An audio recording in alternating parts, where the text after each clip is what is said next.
இப்போ சொல்லப் போகிற விஷயம் மேக்ஸிமம் பார்த்தீங்கன்னா 99% பேருக்கு இது சுத்தமாக தெரியாது. இந்தியாவில் மொத்தம் 70,000க்கு மேற்பட்ட பெட்ரோல் பங்குகள் இருக்குது இந்தியாவில் மட்டும். இந்த பெட்ரோல் பங்கு எல்லா பெட்ரோல் பங்குலேயும் இந்தியன் பெட்ரோல் பங்க், பிபிஎல் அதாவது பாரத், அப்புறம் ஹெச்பி இந்துஸ்தான் பெட்ரோல் பங்க், அப்புறம் புதுசாக வந்த நயகரா,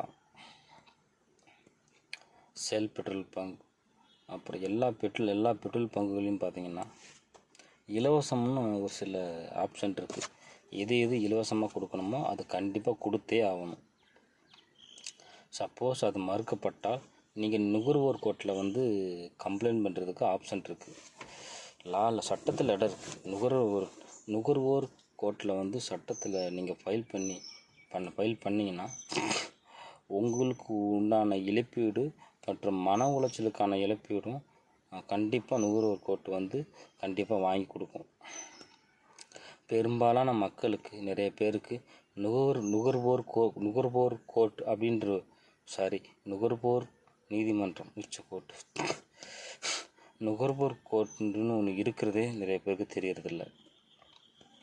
சரி, ஓகே, நம்ம கம்ப்ளீட் பாயிண்ட்டுக்கு வரலாம்.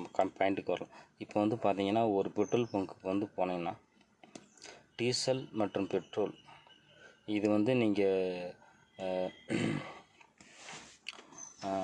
டீசல் மற்றும் பெட்ரோல் நீங்கள் போட்டாலும் போடாட்டாலும் உங்களுக்கு இலவச கழிப்பறை, அது யூஸ்வலாக நாங்கள் எல்லாருக்கும் உண்டு. இலவச கழிப்பறை நீங்கள் யூஸ் பண்ணிக்கிறலாம். அதுக்கப்புறம் பார்த்தீங்கன்னா காற்று ஏர் பிடிக்கும்போது அதுவும் உங்களுக்கு இலவசம்தான். இப்போ சப்போஸ் ஒரு சில இடத்துல பார்த்தீங்கன்னா 10 ரூபா அந்த மாதிரிலாம் கேட்குறாங்க. அது கேட்கக்கூடாது. நீங்களாம் விருப்பப்பட்டு கொடுக்கலாம். சப்போஸ் நீங்கள் கொடுக்கலைன்னா அவங்க கேட்கக்கூடாது.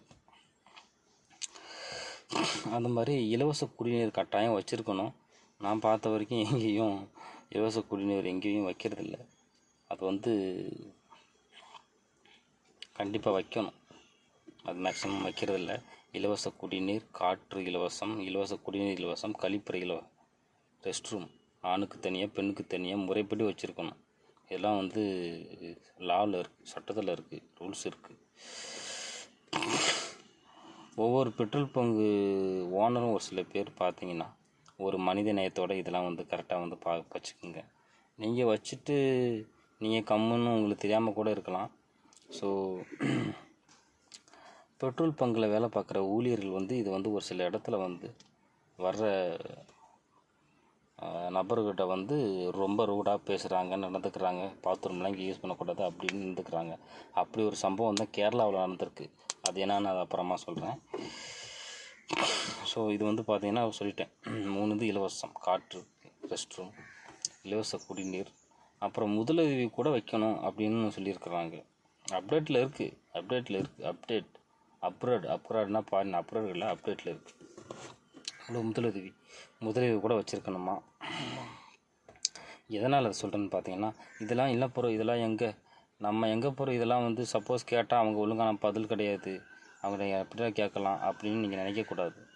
ஒரு அர்ஜென்ட்டு, ஒரு அவசரத்துக்கு ஜென்ஸு கூட எங்கேயாவது ஒரு ஓரமாக போய்க்கிறாங்க. லேடிஸ்லாம், பெண்கள் எல்லோரும் ரொம்ப கஷ்டம். அவங்களாம் எங்கே ஒரு ஒளிமுறையில் போக முடியாது. அவங்க திடீர்னு வீட்டை விட்டு வெளியே வந்துட்டாங்கன்னா மறுபடியும் வீட்டுக்கு எப்போ போகணும் அவங்களுக்கே தெரியாது.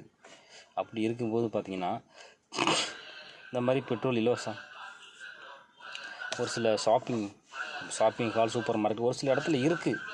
ஆனால் அது பக்கத்தில் அது வரைக்கும் இவங்களால் அவங்க மேனேஜ் பண்ண முடியாது. ரொம்ப கஷ்டம். பெண்களுக்கு உள்ள கஷ்டம் அவங்களுக்கு தான் தெரியும். அப்படி இருக்கிற நியர்பை ஏதாவது ஒரு பெட்ரோல் பங்க் இருந்தால் அந்த மாதிரி யூஸ் பண்ணிக்கிறணும். அதே மீறி எதுக்காக இதை சொல்ல வரேன்னா, ஏற்கனவே ஒரு பிரச்சனை பெருசாகி கேரளாவில் பெரிய இஷ்யூ ஆகி போய்கிட்டு இருக்குது. ஜெயக்குமாரின்னு ஒருத்தவங்க ஒரு பெட்ரோல் பங்கில் பெட்ரோல் போட்டுட்டு ரெஸ்ட் ரூம் போயிருக்கிறாங்க. ரெஸ்ட் ரூம் போனால் அங்கே இருக்கிற பெட்ரோல் பங்கில் வேலை செய்கிற ஊழியர் ரொம்ப ஒரு பெண்ணோட பார்க்காம அவதூறாக பேசியிருக்காங்கன்னு சொல்லியிருக்கிறாங்க. அது என்ன பேட் வருஷங்க தெரில. மன உளைச்சலுக்கு ஆளான அந்த ஜெயக்குமாரி, நீ நுகர்வோர் கொஞ்சம் படித்தவங்க போல், நாலேஜ் உள்ளவங்க, படித்தவங்க போல், நுகர்வோர் கோர்ட்டில் போய் ஒரு கம்ப்ளைண்ட் கோர்ட்டில் பண்ணியிருக்காங்க. ஒரு கோர்ட்டு போயிருக்காங்க. ஸோ சம்மந்தப்பட்ட ஏதோ ஒரு நல்ல பேர், பாத்திமா பாத்திமா முஸ்லீம் பேர் தாங்க. அந்த பெட்ரோல் பங்க் ஓனர் வந்து பாத்திமா ஸ்பானா பேரை பாருங்கள். சரி, பேரை நான் குறை சொல்லலை. அந்த பாத்திமா ஸ்பானான்ற உரிமையாளரை வந்து கூப்பிட்டு வான் பண்ணி இது மாதிரி பிரச்சனை நடந்திருக்கு. எனக்கு தெரியாதுன்னு சொன்னாலும் தப்பிக்க முடியாது. ஏன்னா அவங்கக்கிட்ட வேலை செய்கிற ஊழியர் வந்து அவங்கள சரி பண்ணி பார்க்கணும். அதை பார்த்தானே அவங்களோட வேலை. வான் பண்ணி ஃபைன் போட்டிருக்காங்க. 1,50,000 ப்ளஸ் 15,000. 1,50,000 வந்து அவங்க இழப்பீடாகவும் மன உளைச்சலுக்கான இழப்பீடாகவும் 15,000 அவங்க வந்து போகிற செலவு. வடிவபுரத்தில் ஒரு காமெடி சொல்கிற மாதிரி வந்து போகிற செலவு 15,000 எல்லாம் சேர்த்து முண்டமாக தூக்கி கொடுத்துருக்குறாங்க. இது தேவையாது பாருங்கள்.